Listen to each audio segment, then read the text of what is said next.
Madame, Monsieur, bonjour et bienvenue sur Amani TV, la télé de l'Afrique. Merci de nous suivre dans Un jour, une sourate, une invocation. La sourate d'aujourd'hui est la sourate Al-Alaq. Cette sourate est la 87e du Saint-Coran et son nom est tiré du premier verset de cette sourate traduit en français par le Très-Haut.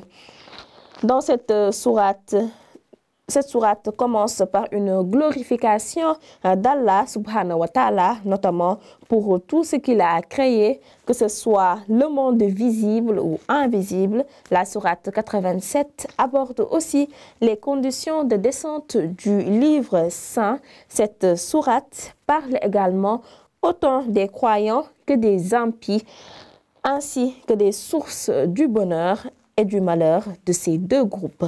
Suivez la récitation des versets 1 à 18 avec Abdou Aziz Anne. أعوذ بالله من الشيطان الرجيم بسم الله الرحمن الرحيم سبح اسم ربك الأعلى الذي خلق فسوى والذي قدر فهدى والذي أخرج المرعى فجعله غثاء أحوى سنقرئك فلا تنسى إلا ما شاء الله إنه يعلم الجهر وما يخفى ونيسرك لليسرى فذكر إن نفعت الذكرى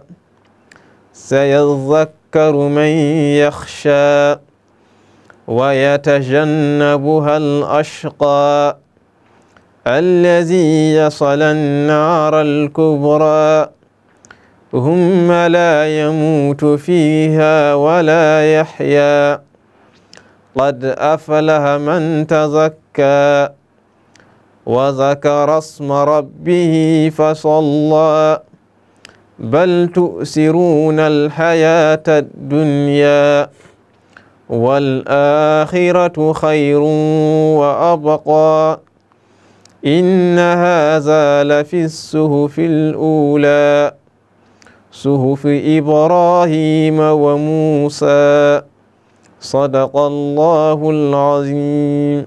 Barakallahu fi Abdou Aziz Anne pour cette très belle récitation. Maintenant, nous allons passer à l'invocation du jour, une invocation à dire en rentrant chez soi. Et c'est toujours Abdou Aziz Anne qui nous fait cette lecture.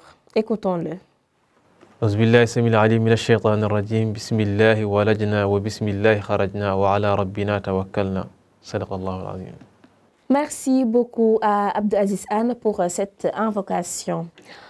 Nous allons maintenant passer à la rubrique de Abdoulaye Wade. Il nous parle d'un des compagnons du prophète Mohammed sallallahu alayhi wa sallam. Nous allons suivre et on revient tout de suite sur ce plateau. Merci beaucoup Adia, merci également à vous, amis téléspectateurs de Amani TV. Aujourd'hui, on va parler d'un compagnon assez particulier. Il s'agit bien sûr de Othman ibn Maznoun. C'était le premier moudjahir à décéder à Médine et le premier musulman à être inhumé dans la cimetière d'Al-Baqi.